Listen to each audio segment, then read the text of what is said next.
हरे कृष्णा। तो हम लोग श्रीमद् भागवतम की श्रृंखला को आगे बढ़ा रहे हैं।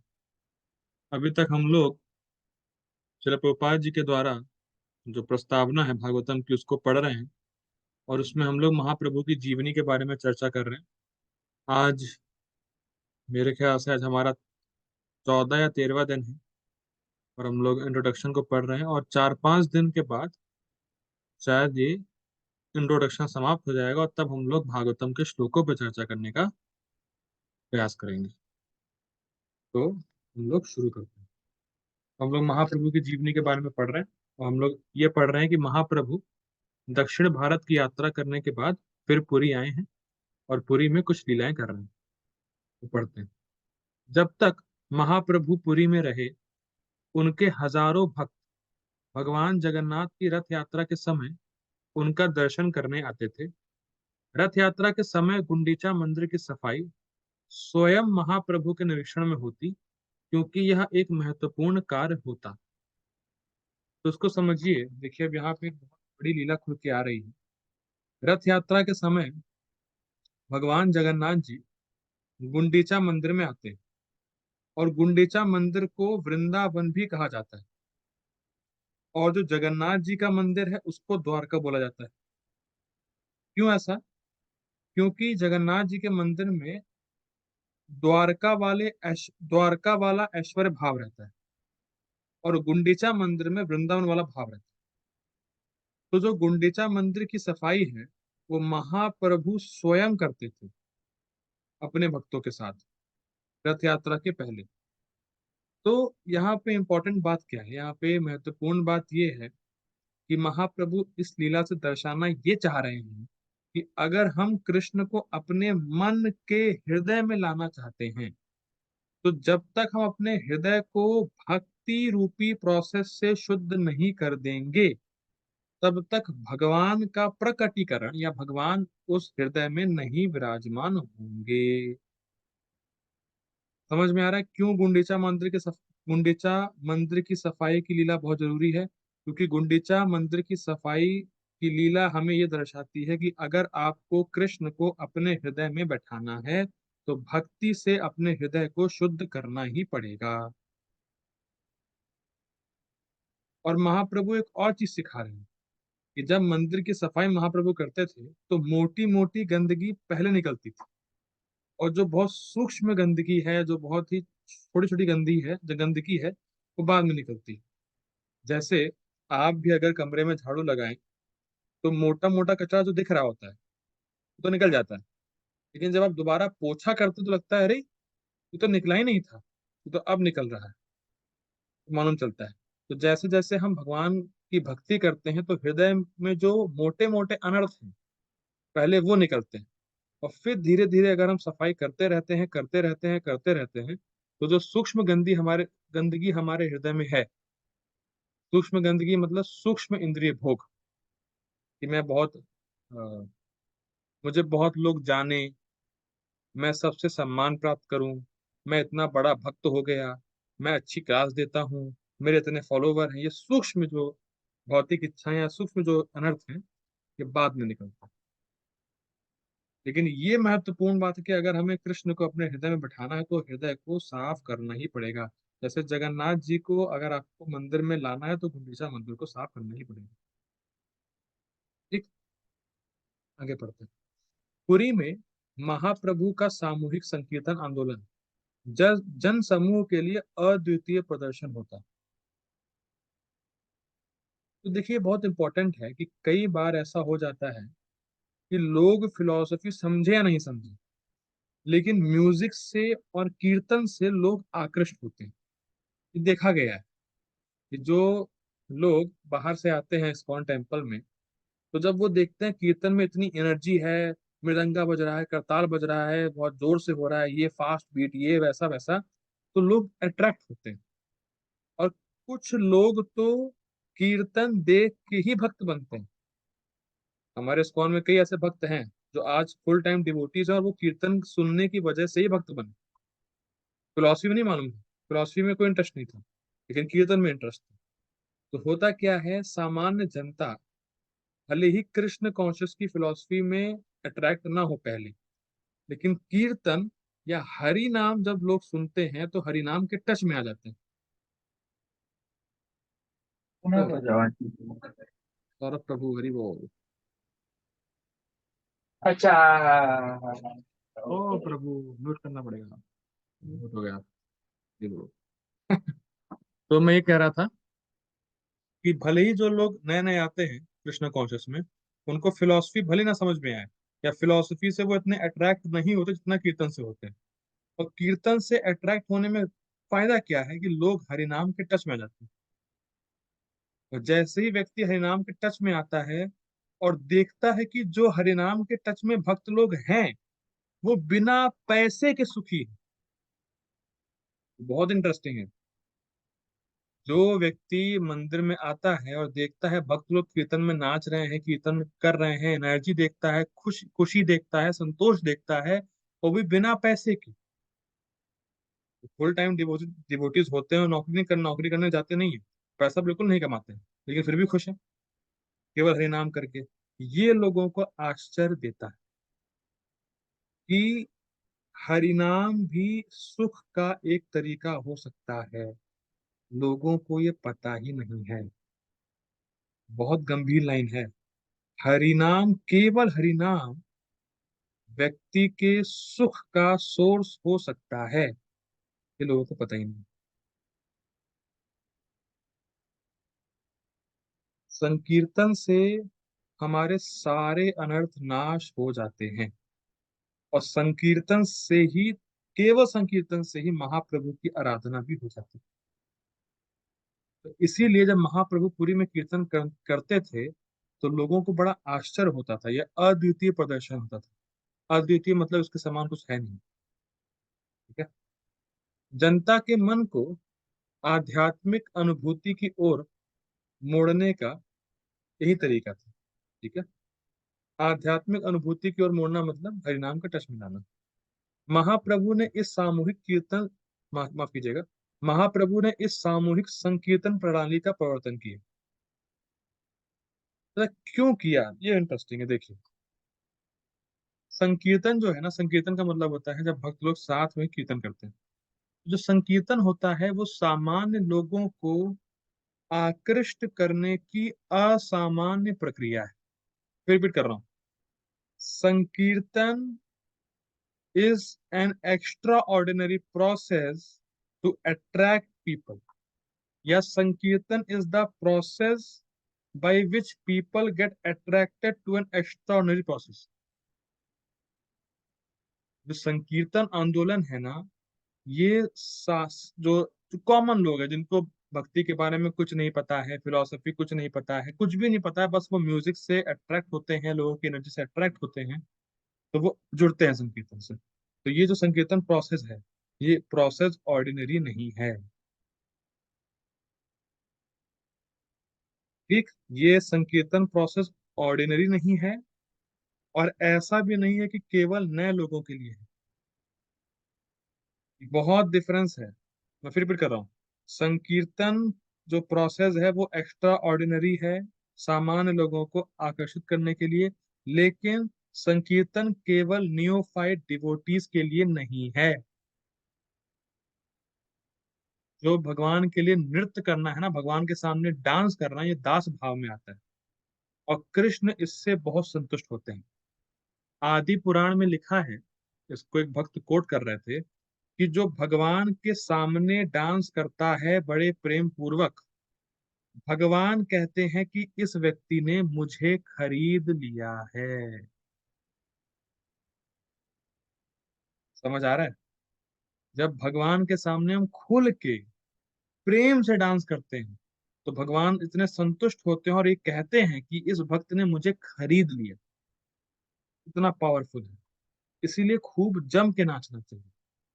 लेकिन कुछ ऐसे भक्त हैं जो अपने आप को सो कॉल्ड सीनियर बोल के नाचते नहीं हैं।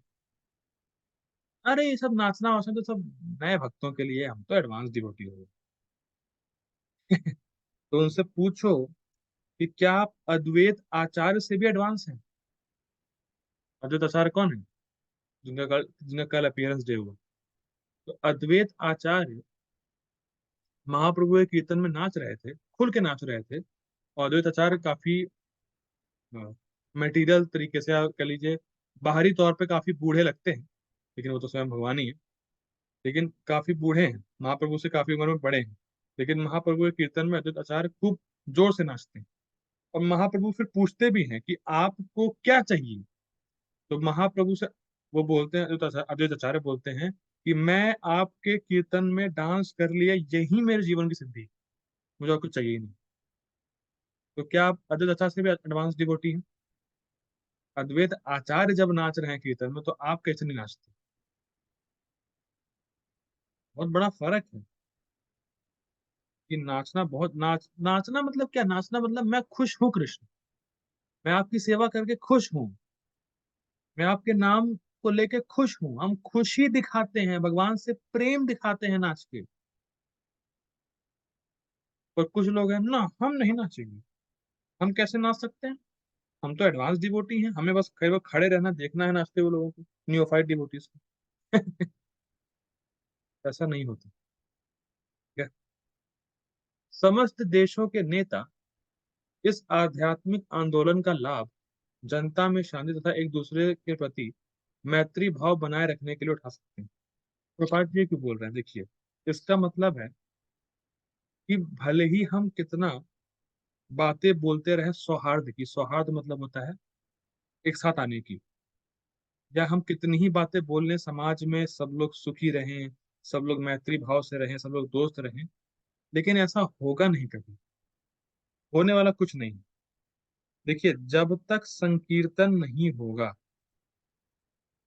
तब तक कुछ सही नहीं होगा, गोपाल जी बोलते थे। और जिस दिन संकीर्तन होगा, सब लोग एक साथ आके नाचेंगे, कृष्ण कथा करेंगे, और सबका सेंटर जब कृष्ण होगा, जब सब लोग अपने जीवन के सेंटर कृष्ण को बनाएंगे, तभी मैत्री भाव हो सकता है, वरना हो ही नहीं सकता। दोस्ती तभी होगी, शांति तभी होगी जब सबका सेंटर कृष्ण होगा। और आप खुद देखिए, जो इस्कॉन के सेंटर हैं, इस्कॉन टेम्पल्स हैं, उसमें कितने कितने लोग कहाँ कहाँ कंट्री से आते हैं। कोई रशिया से आया, कोई अमेरिका से आया, कोई यूके से आया, कोई कहीं से आया, कहीं से आया, सब साथ में हैं। क्यों? कॉमन सेंटर कृष्ण की सेवा। तो संकीर्तन मूवमेंट सबको एक साथ जोड़ने के लिए। इसीलिए पापा जी कह रहे हैं कि जब तक संकीर्तन आंदोलन नहीं आएगा, तब तक समाज में कभी सुख शांति हो नहीं सकती, भले आप कितनी बड़ी बड़ी बातें कर लो एसी हॉल में बैठ के। अलग अलग कंट्री के प्रतिनिधि को बुलाओ, बैठो एसी हॉल में, बातें करो, पर होना जाना कुछ नहीं। भी उनको पता ही नहीं कि समाज में शांति और सुख लाया कैसे जाए, यही आइडिया नहीं है उनको। और कलयुग का एक संकल्प है, ये बहुत अच्छी बात मुझे मालूम चली, एक भक्त ने बताई कि कलयुग का एक संकल्प है। जो कली पुरुष है ना, कली पुरुष, तो कली पुरुष का एक मतलब संकल्प क्या बोले इंग्लिश में, तो बस संकल्प नहीं आता ना मुझे।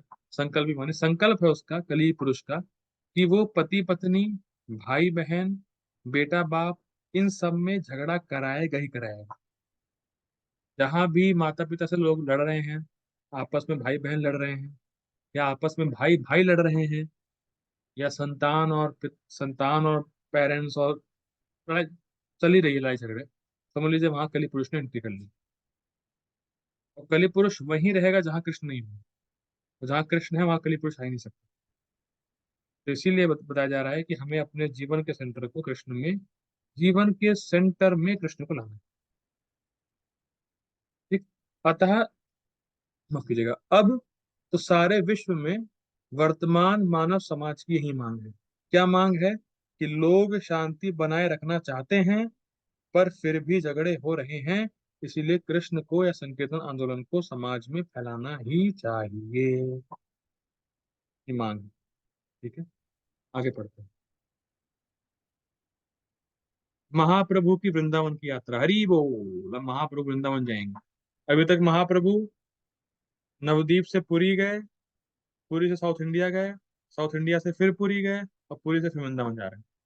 ठीक, लिंक समझ में आ रहा है? अब महाप्रभु जा रहे हैं वृंदावन की यात्रा में, तो हम लोग चलते हैं वृंदावन महाप्रभु के साथ। ठीक है?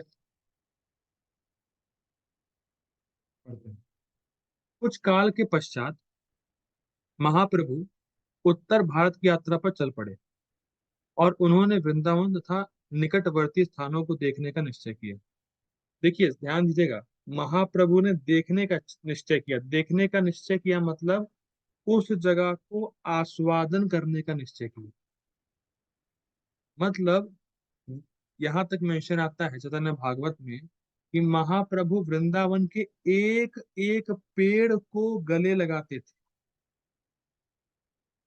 सोचिए, वृंदावन में जितने भी पेड़ हैं, एक एक पेड़ को महाप्रभु गले लगाते हैं। सोचिए वृंदावन का एक एक पेड़ कितना इंपॉर्टेंट है। स्वयं भगवान ने गले लगाया उन पेड़ों को। महाप्रभु ने एक एक पेड़, कोई भी पेड़ छोड़ा नहीं। तो वहां के जो पेड़ भी है ना वृंदावन के, वो भी डिवोटी। जो पेड़ है वो कोई साधारण पेड़ है ही नहीं। वो पेड़, वो सब साधु हैं। तो भगवान पर ध्यान कर रहे हैं, भगवान का ध्यान कर रहे हैं, भगवान की भक्ति कर रहे हैं, भगवान के धाम में रहकर ऐसा पेड़ के रूप में। लेकिन वो सब साधु हैं, संत हैं। तो वृंदावन कोई साधारण जगह है ही नहीं।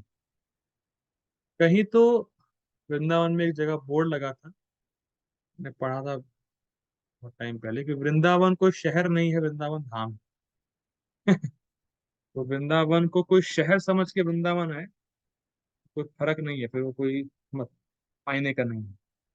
लेकिन वृंदावन कोई आए और भक्ति भाव से आए तो मायने है। ठीक, आगे पढ़ते हैं।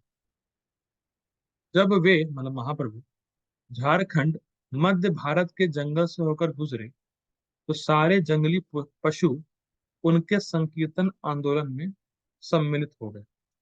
सारे जंगली बाघ, हाथी, भालू तथा हिरन महाप्रभु के साथ हो लेते और महाप्रभु उनके साथ संकीर्तन करते। इससे उन्होंने सिद्ध कर दिया कि संकीर्तन आंदोलन के प्रसार से, भगवान नाम की महिमा गान तथा सामूहिक कीर्तन से जंगली पशु तक शांति और मैत्री से रह सकते हैं। तो मनुष्यों के विषय में कहना ही क्या, क्योंकि वे सभ्य हैं। क्या जबरदस्त बात है।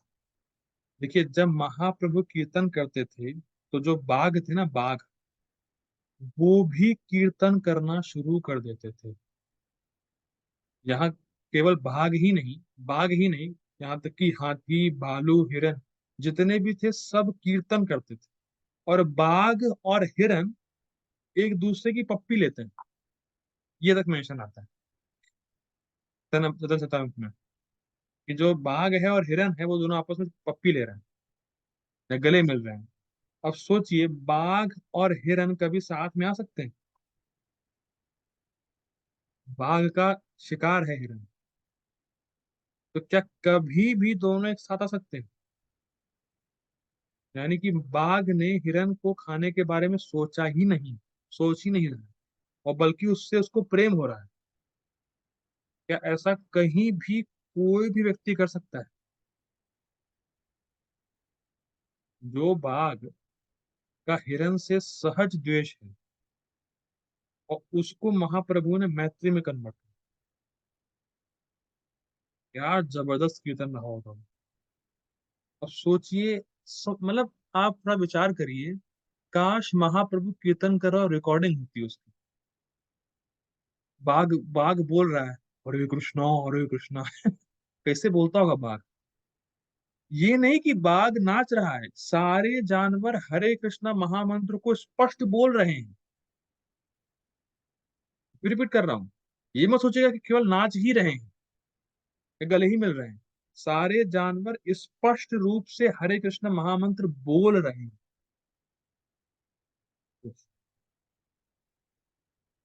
जानवरों से महाप्रभु ने बुलवा लिया हरे कृष्ण महामंत्र।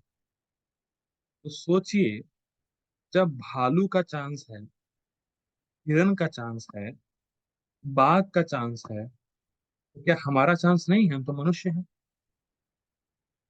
और जब जगाई मधाई का चांस है, तो क्या आप में से कोई जगाई मधाई है? तो क्या हमारा चांस नहीं है? अरे हमारा चांस क्या, हमारी तो श्योरिटी है कि हम भगवान के पास जाएंगे। प्रभुपाद जी ने बोला है जो व्यक्ति 16 माला का नियमित रूप से जप करेगा और 4 नियम पालन करेगा, वो निश्चित भगवान के पास जाएगा। और प्रभुपाद जी एक जगह लिखते हैं, तो चैतन्य चेतावनी में बहुत सुंदर लिखते हैं, एक लाइन प्रभुपाद जी लिखते हैं, एनीबडी हु हैज चैंटेड हरे कृष्ण महामंत्र God the mercy of Shri Chaitanya Mahaprabhu. Exact line है प्रभुपाद जी की चैतन्य चेतावनी में। एनीबडी हु हैज चैंटेड हरे कृष्ण महामंत्र God the mercy of Chaitanya Mahaprabhu. जिस किसी ने भी एक बार हरे कृष्ण महामंत्र बोला है, एक बार भी बोला है, तो महाप्रभु की साक्षात कृपा उनके ऊपर आ चुकी है। जबरदस्त है। ठीक। विश्व का कोई भी मनुष्य संकीर्तन आंदोलन में सम्मिलित होने से इनकार नहीं करेगा। ना ही महाप्रभु का संकीर्तन आंदोलन किसी जाति, नस्ल, रंग या योनि तक सीमित है।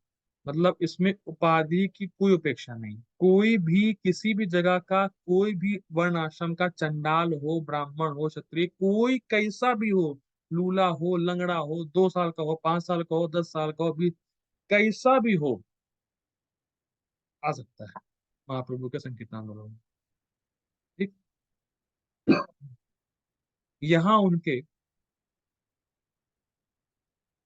यहाँ उनके महान उद्देश्य का प्रत्यक्ष साक्ष्य है कि उन्होंने अपने इस महान आंदोलन में जंगली पशुओं तक व भाग पशु तक को भाग लेने दिया।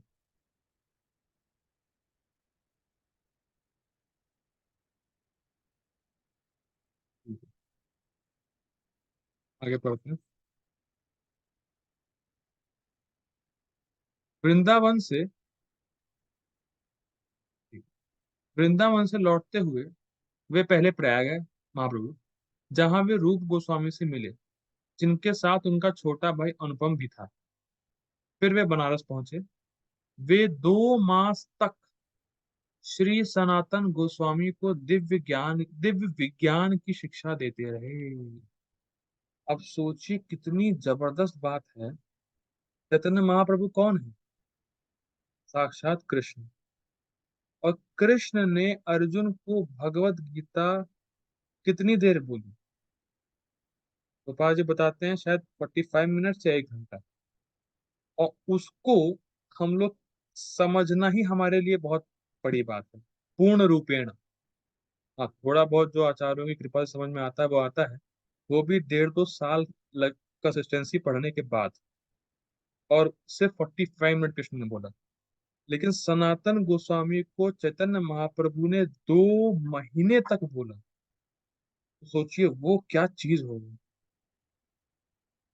आप समझ पा रहे हैं? अर्जुन को केवल 45 मिनट बोला तो ये आ गया गीता। और महाप्रभु ने, वही कृष्ण महाप्रभु हैं, और सनातन गोस्वामी को 2 महीने तक बोलते थे। 2 महीना। तो और ये सनातन शिक्षा बहुत फेमस भी है। और चैतन्य चरितमृत में ये 4 चैप्टर में आती है पूरी, विस्तार से। और रूप गोस्वामी को महाप्रभु ने केवल 10 दिन शिक्षा दी। 10 दिन। तो उसका भी रूप शिक्षा एक चैप्टर है, उसमें 2 चैप्टर है। ठीक है। सोचिए 2 महीने लगातार बोले महाप्रभु। सनातन गोस्वामी को दी गई शिक्षा अपने आप में लंबी कहानी, वो तो होगी ही, अतः उसका पूरा वर्णन यहाँ संभव नहीं है। उसकी मुख्य बातें नीचे दी जा रही हैं। क्या मुख्य बातें हैं, हम लोग पढ़ते हैं।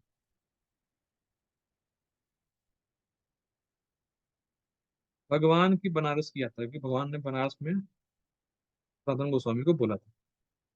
ओके, मैं ऐसा करता हूँ, मीटिंग एंड कर रहा हूँ। Please join again.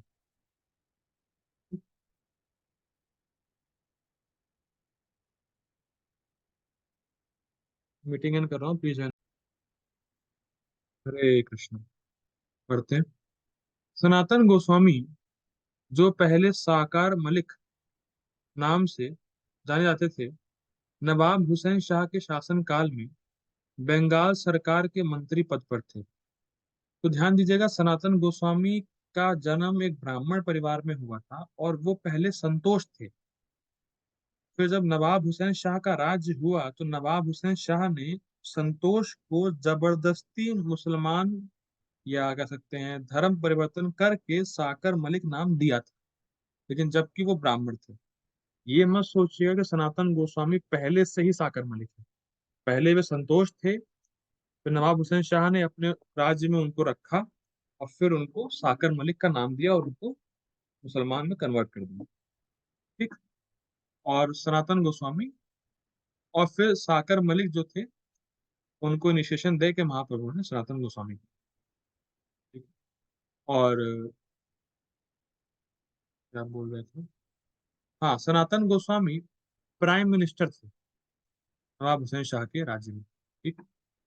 उन्होंने महाप्रभु के साथ रहने की इच्छा से नौकरी से अवकाश ग्रहण कर लिया।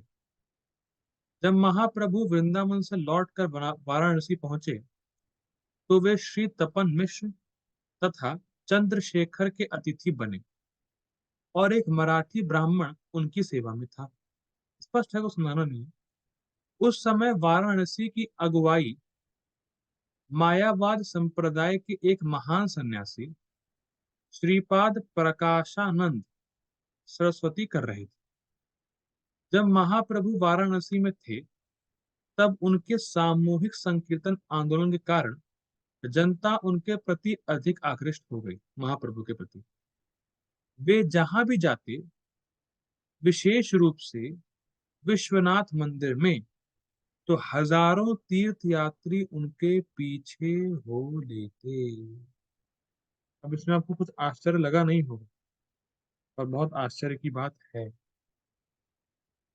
देखिए प्रभुपाद जी यहाँ बता रहे हैं, जो कि यहाँ पे है चैतन्य महाप्रभु की लीला में, कि बनारस में मायावादियों का गढ़ है। जो बनारस है ना, वो मायावादियों का गढ़ है। तो बनारस में या वाराणसी में उस समय मायावादी मायावादी संप्रदाय प्रोमिनेंट थी। और उस संप्रदाय के आचार्य या एक महान सन्यासी थे जिनका नाम था प्रकाशानंद सरस्वती। अब क्या था, सब लोग मायावादी थे और महाप्रभु संकीर्तन करते थे, तो संकीर्तन से बहुत लोग अट्रैक्ट होके उनके पीछे पीछे चलते थे। तो इस संबंध में प्रभुपाद जी का एक लेक्चर है, जो बहुत अमेजिंग बात प्रभुपाद जी बोलते हैं, बहुत अमेजिंग, जबरदस्त। तो प्रभुपाद जी का लेक्चर है रथ यात्रा के समय पर, बोल रहे थे प्रभुपाद जी। तो प्रभुपाद जी बोलते हैं कि अगर हमें कृष्ण प्रेम प्राप्त हो जाएगा तो पूरा विश्व हमारे पीछे पीछे चलेगा। मैं उसको फिर रिपीट कर रहा हूँ। किसी भी व्यक्ति को अगर एक बार कृष्ण प्रेम मिल गया तो पूरा विश्व, whole world will follow him, उसके पीछे पीछे जाएगा। ये क्या पावरफुल वस्तु है। और हम ये साक्षात उदाहरण देखते हैं प्रभुपाद जी, इतने कम समय में पूरे विश्व में उन्होंने शिष्य बनाया। ये बात, ये बहुत जबरदस्त। कुछ लोग उनके शारीरिक स्वरूप से आकर्षित थे महाप्रभु के, तो कुछ भगवान की महिमा में गाए जाने वाले उनके सुरीले गीतों से। अब ये देखिए बहुत सुंदर है। कई बार, कई बार प्राय हमारे कौन भक्त लोग सोचते हैं कि जब तक हम क्लासिकल सिंगिंग नहीं सीखेंगे हम अच्छा कीर्तन कर नहीं सकते। हरे कृष्णा, हरे कृष्णा, खींचना है। सोचते हैं कि जब तक हम क्लासिकल सिंगिंग नहीं सीखेंगे, थोड़ा राग वाग नहीं मिलाएंगे, तो अच्छा कीर्तन हो नहीं पाएगा। पर देखिए, कीर्तन आवाज से नहीं होता, कीर्तन भाव से होता है।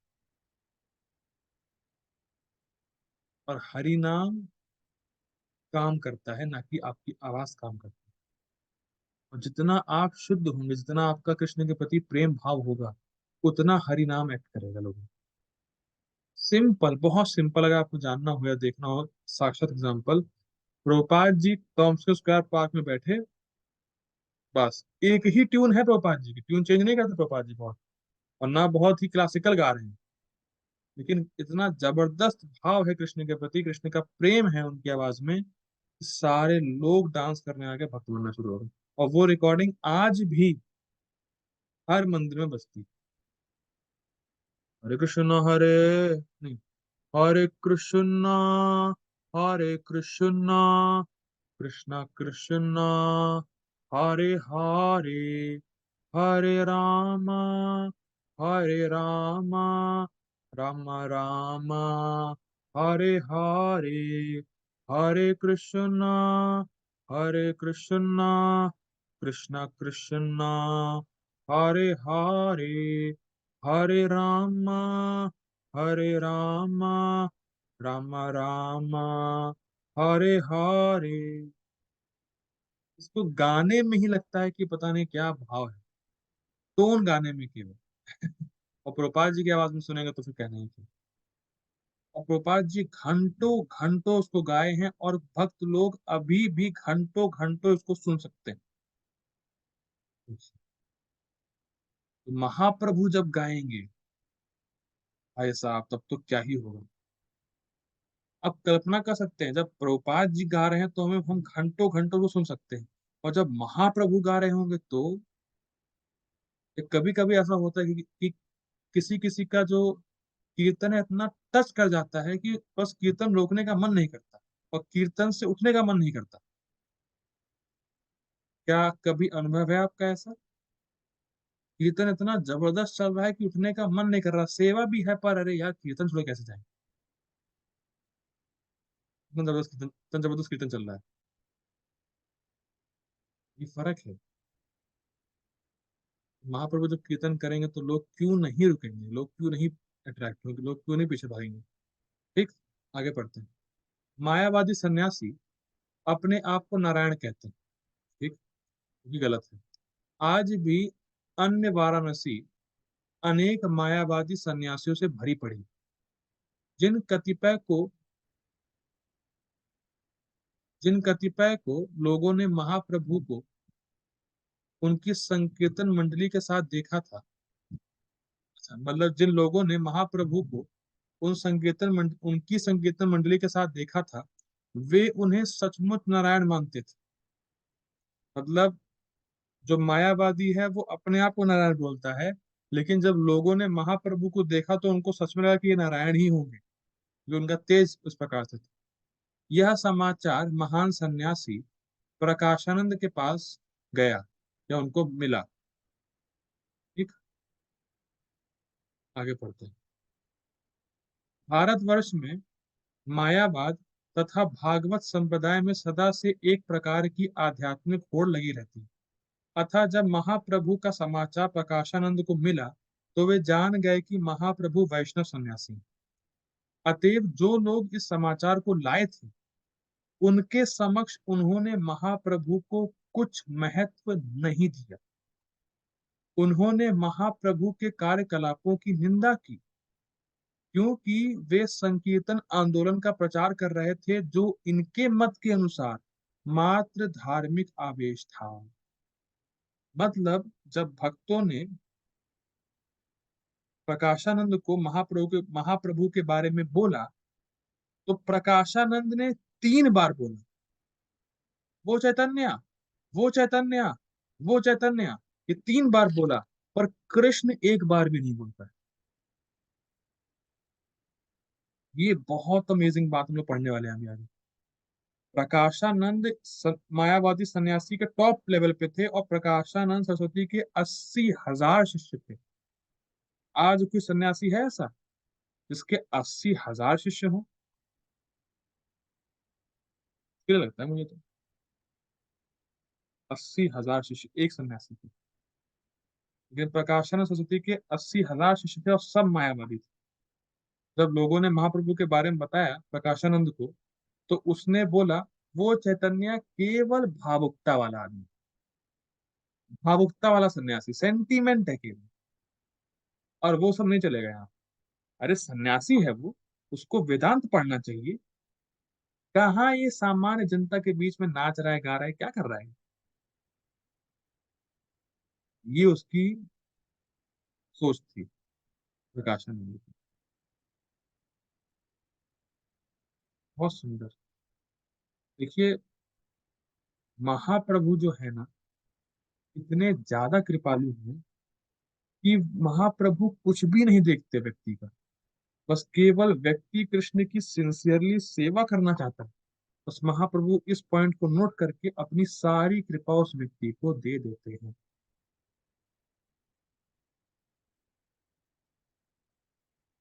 प्रकाशानंद, आगे पढ़ते हैं। प्रकाशानंद वेदांत के उद्भट विद्वान थे, अतएव उन्होंने अपने अनुयायियों से कहा कि वे संकीर्तन के चक्कर में ना पड़कर वेदांत की ओर ध्यान दें। देखिए, प्रभुपाद जी इस संबंध में बहुत ही एक अच्छी बात बोलते हैं। प्रभुपाद जी बोलते हैं कि जिस व्यक्ति ने ऑफेंसलेस चैंटिंग करी है, उसने तो केवल चैंटिंग करने से ही सारे वेद और वेदांत पढ़ लिए। प्रकाशानंद कह रहा है वेदांत पे ध्यान दो। गोपाल जी बोल रहे हैं जिसने एक बार भी या दो व्यक्ति भी ऑफेंसलेस चैंटिंग कर रहा है, उसने तो ऑटोमेटिकली नाम के साथ ही वेद और वेदांत सब पढ़ डाले। क्या करना है, और बचा क्या रहेगा। ठीक, आगे पढ़ते हैं। एक भक्त ब्राह्मण जो महाप्रभु का भक्त बन चुका था, उस प्रकाशानंद द्वारा की गई यह आलोचना उसको अच्छी नहीं लगी, अतएव वह अपनी व्यथा प्रकट करने के लिए महाप्रभु के पास गया। अब यहाँ बहुत ध्यान से सुनिएगा इस पैराग्राफ। उसने भगवान को बताया कि जब उसने सन्यासी प्रकाशानंद के समक्ष महाप्रभु का नाम लिया, तो उसने महाप्रभु की तीव्र आलोचना की, मतलब क्रिटिसाइज की। यद्यपि उसने प्रकाशानंद के मुख से कई बार चैतन्य नाम उच्चारित होते सुना था, वह ब्राह्मण इसलिए चकित था कि सन्यासी प्रकाशानंद कृष्ण शब्द का उच्चारण एक बार भी नहीं कर सका। यद्यपि उसने चैतन्य नाम का उच्चारण कई बार किया। अब देखिए, उच्चारण भी नहीं कर पा रहा। हरे कृष्णा प्रभु जी, बोल प्रभु जी।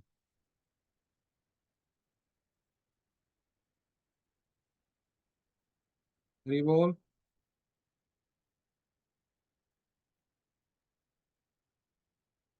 हरे कृष्ण सौरभ प्रभु आप हैं। यस प्रभु। प्रभु ये बताइए कि प्रकाशानंद क्या नहीं बोल पा रहा था। पता नहीं प्रभु, शायद हरे कृष्ण महामंत्र। हरे कृष्ण, बढ़िया। वो कृष्ण हरे नहीं बोल, वो कृष्ण नहीं बोल पा रहा। हाँ, कृष्ण नहीं बोल पा रहे थे। लेकिन प्रभु आपने तो कृष्ण बोल दिया, तो आप प्रकाशानंद से तो ऊपर हो गए प्रभु आप तो।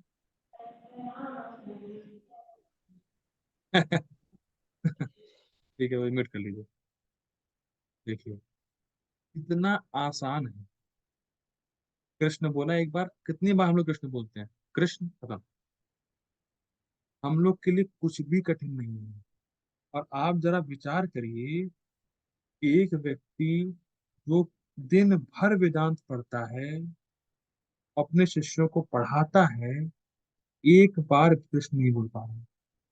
और आप में से कितने लोगों ने वेदांत पढ़ा है। हरे कृष्णा प्रभु जी, आपने वेदांत पढ़ा है। भी आप नहीं प्रभु, प्रभु। भी आप नहीं कृष्ण बोल नहीं पा रहे नहीं। हैं, नहीं नहीं नहीं पढ़ा। भी कृष्ण बोल पा रहे हैं। हाँ प्रभु। लेकिन कृष्ण बोलना कितना आसान है। लेकिन ऐसे सन्यासी, प्रकाशानंद जैसे मायावादी सन्यासी के मुंह से कृष्ण क्यों नहीं निकल रहा है? क्योंकि वो कृष्ण का सबसे बड़ा अपराधी है। सबसे बड़ा मायावादी कृष्णेर अपराधी। कृष्ण का सबसे बड़ा अपराधी होता है मायावादी, इसीलिए उसके मुंह से कृष्ण भी नहीं निकलता। This shows extreme envy towards Krishna. ठीक, आगे पढ़ते हैं। महाप्रभु ने हंसते हुए उस भक्त ब्राह्मण को बताया कि मायावादी कृष्ण के पवित्र नाम का उच्चारण क्यों नहीं कर सकते। ये मायावादी कृष्ण के चरण कमलों में अपराधी है। भले ही यह सदैव ब्रह्म, आत्मा या चैतन्य आदि नामों का उच्चारण करें, और चूंकि वे कृष्ण के चरण कमलों में अपराधी हैं, अतः वे वास्तव में कृष्ण के पवित्र नाम का उच्चारण नहीं कर सकते। कृष्ण का नाम तथा स्वयं भगवान कृष्ण अभिन्न है। परम लोक में परम सत्य के नाम, रूप या व्यक्तित्व में कोई अंतर नहीं होता, क्योंकि परम लोक में हर वस्तु दिव्य आनंद में होती है। जैसे अगर आप बोलो पुलाव पुलाव पुलाव पुलाव पुलाव, तो केवल पुलाव बोलने से आप पुलाव खा नहीं लेते, आप पुलाव आ नहीं जाएगा। लेकिन राम राम राम कृष्ण कृष्ण बोलने से कृष्ण आपके सामने है, भले ही अभी हम यह अनुभव ना कर पाए। ठीक? भगवान कृष्ण के लिए उनके शरीर तथा आत्मा में कोई अंतर नहीं होता। इस प्रकार वे उस जीव से भिन्न है जो अपने बाह्य शरीर से सदा भिन्न होता है। तो स्पष्ट है, गीता का ज्ञान है तो स्पष्ट। कृष्ण की दिव्य स्थिति के कारण सामान्य व्यक्ति के लिए भगवान कृष्ण, उनके पवित्र नाम तथा यश इत्यादि को वास्तव रूप में जानना बहुत कठिन है। कि जब तक आप प्रामाणिक सोर्स से कृष्ण के बारे में नहीं समझेंगे, आप कुछ समझ नहीं सकते। उनके नाम, यश, रूप, लीलाएं, ये सभी एक ही दिव्य स्वरूप है, मतलब कृष्ण ही है वो।